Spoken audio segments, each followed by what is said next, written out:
First and foremost thing congratulations. Thank you. And TDP గెలవడం అనేది ఊహించాం, నిజంగానే ఊహించామని చెప్పొచ్చు. అందరూ క్లారిటీగానే ఉండే సైలెంట్ ఓటింగ్ జరిగిందని తెలుసు. కానీ 11 సీట్ల మరీ ఘోరంగా. అంటే రాష్ట్రంలో టీడీపీకి బాధ్యత ఇచ్చారు, పవన్ కళ్యాణ్ గారికి బాధ్యత ఇచ్చారు.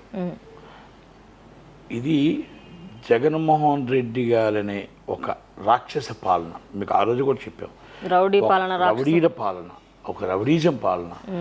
అంటే సొంత చెల్లుల్ని అసభ్యంకరంగా తిట్టించి సొంత చెల్లులకే సెక్యూరిటీ లేని పాలన, బాబాయికి సెక్యూరిటీ లేని పాలన. ఈ 5 కోట్ల మంది ప్రజల్లో ఆడపిల్లల మాన ప్రాణాలతో ఆడుకుంటాడేమో, రేపు రాష్ట్రం ఇస్తే మన ల్యాండ్ లాక్కుంటాడేమో, మన కబ్జా చేస్తారేమో, ఇలా మన విశాఖపట్నంలో ఎంఈవి లాంటి దొంగలు మొత్తం టోటల్గా దాచుకుంటారేమో కనుక మనం ఈ వ్యక్తికి మనం ఓటు వేయకూడదు అని ఒక ఓటు వేసి మనం గెలిపిస్తే మనం ఈ పరిస్థితికి వస్తాము, మనం ఇచ్చే తప్పు చేసామని ఒక ఆలోచనతో ఒక కసితో ఓటేశారు. 12 గంటల దాకా, 1 గంట దాకా ఎండలో ఉండి, ఎండనక వాననక ఆ ఎండలో ఉండి ఆ కసితో ఓటేశారు. అందుకని రాష్ట్రం విడిపోవాలి అంటే ప్రజలు ఏంటో తెలుసా, తిరగబడితే ఏమవుతుందో చూపించారు. తిరగబడితే రాష్ట్రం మీద తిరగబడితే ఏమవుద్దు, ఒకప్పుడు మన చిన్నప్పుడు స్టూడెంట్స్ తిరగబడితే ఏమవుద్దు, అలాగా జనాలు తిరగబడితే ఏమవుద్దు చూపించారు. ఓకే సార్, ఇప్పుడు అంటే టు బి ఆనెస్ట్లీ 17 నుంచి 20 సీట్లు వస్తేనే అపోజిషన్లో ఉండే అర్హత ఉంది, ప్రతిపక్షం లేదని చెప్పేసి అనుకోవచ్చు. మరి ఇప్పుడు ఓవరాల్గా ప్రతిపక్షం లేకపోతే అసెంబ్లీ అనేది సున్నా ప్రధాన ప్రతిపక్షం ఉంది కదా.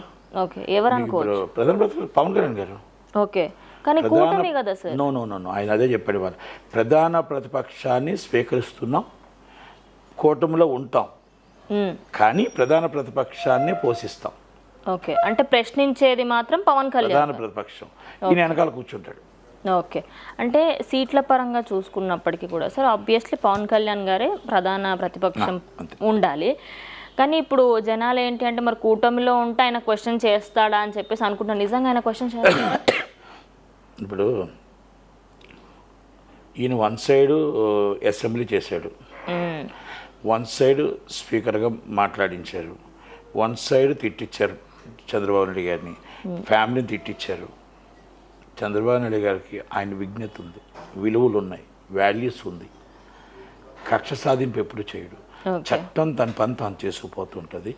రాష్ట్రాన్ని అభివృద్ధి ఎలా చేయాలి, కేంద్రం నుంచి ఏ ఫండ్స్ తేవాలి, అమరావతి ఎలా డెవలప్ చేయాలి, పోలవరం ఎలా కట్టాలి, మన స్టీల్ ప్లాంట్ ఎలా ఆపాలి, వాల్టేర్ డివిజన్ అనేది ఎలా తేవాలి, రోడ్లు అనేది ఎలా డెవలప్ చేయాలి, మన పరిశ్రమలు ఎలా తేవాలి, ఎంప్లాయ్మెంట్ ఎలా చేయాలి, రేపు కావాల్సిన మొత్తం టోటల్గా వాలంటీర్స్ని ఇంకా వాలంటీర్స్ రిక్రూట్మెంట్ ఎలా చేయాలి, పేదవాళ్ళకి ఇల్లు ఎలాగివ్వాలి, లేని వాళ్ళకి పెన్షన్స్ ఎలాగివ్వాలి, లేని వాళ్ళకి అమ్మఒడి ఎలాగివ్వాలి, ఆడపిల్లలకు మన ఉచిత బస్సు ప్రయాణం ఎలాగివ్వాలి, ఇవన్నీ ఆలోచిస్తారే తప్ప ఈయనలాగా అసెంబ్లీలో కూర్చొని ముసిముసి నవ్వులు నవ్వుతూ అది మాత్రం ఇంట్లో కూర్చొని ఎవరిని రానివ్వకుండా అది చేయరు. ఓకే, చంద్రబాబు నాయుడు గారు కూడా మాకు తెలిసి ఈసారి మా విన్నపం ఏంటంటే, అయ్యా 7 గంటల నుంచి 9 గంటల దాకా ప్రజల్ని సందసార్థం, ప్రజలకి టైం ఇవ్వండి, 2 గంటలు ప్రజలకు టైం ఇవ్వండి, లేకపోతే ఒక ½ అన్ అవర్ టైం ఇవ్వండి ప్రజలకు, 7 నుంచి 7:30 ఏదో ఒక టైం. వాళ్ళు మీ డైరెక్ట్గా మీకు వచ్చి అర్జీలు పెట్టుకునే విధంగా, వాళ్ళు మిమ్మల్ని కలిసే విధంగా ఛాన్స్ ఇవ్వండి.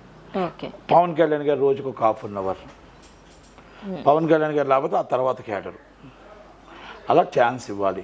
ఎమ్మెల్యేలు వారానికి 2 రోజులు అందుబాటులో ఉండాలి, 24 గంటలు మీ ఫోన్ నెంబర్ ఉండాలి, పిఎస్ ఉండకూడదు. మీ పిఎస్లే మిమ్మల్ని ముంచేస్తున్నారు. మీరు ఖాళీగా లోన కూర్చున్నా సార్ చాలా బిజీగా ఉన్నారు, బయటకు ఉన్నారు అంటే హైప్ కోసం చేస్తున్నవి మన ప్రజలు దూరం చేసేస్తున్నారు, ప్రజలకు దూరం అయిపోతున్నాం. ప్రజల దగ్గరికి మనం వెళ్ళాం కదా, వాళ్ళకి అందుబాటులో మీరు ఉండండి. ఎంపీలు కూడా అంతే, మీరు రాష్ట్రంలో అసెంబ్లీ పార్లమెంట్లో 5 రోజులు ఉండండి, వారానికి 1 రోజు ప్రజలతో ఉండండి. అలా ఉండగలిగితే రేపు మిమ్మల్ని ఎవరు కూడా వాటమి లేదు, మీకు వాటమి ఉండదు. మీరు సీతక్కను చూసుకోండి, ఒక పీజీఆర్ గారిని చూసుకోండి, పి జనార్దన్ రెడ్డి గారిని చూసుకోండి, అలాగే బండారు దత్తాత్రేయ గారిని చూసుకోండి, ఉదాహరణకు చెప్తున్నాను నేను. అలాగే నిమ్మల రామానాయుడు గారిని చూసుకోండి, వెలగపూడి రామకృష్ణ గారిని చూసుకోండి, అలాగే రామ్మోహన్ నాయుడు గారిని చూసుకోండి, అచ్చెన్నాయుడు గారిని చూసుకోండి. ఇవన్నీ నేను ఉదాహరణకు చెప్పుకుంటూ వస్తున్నాను అనమాట.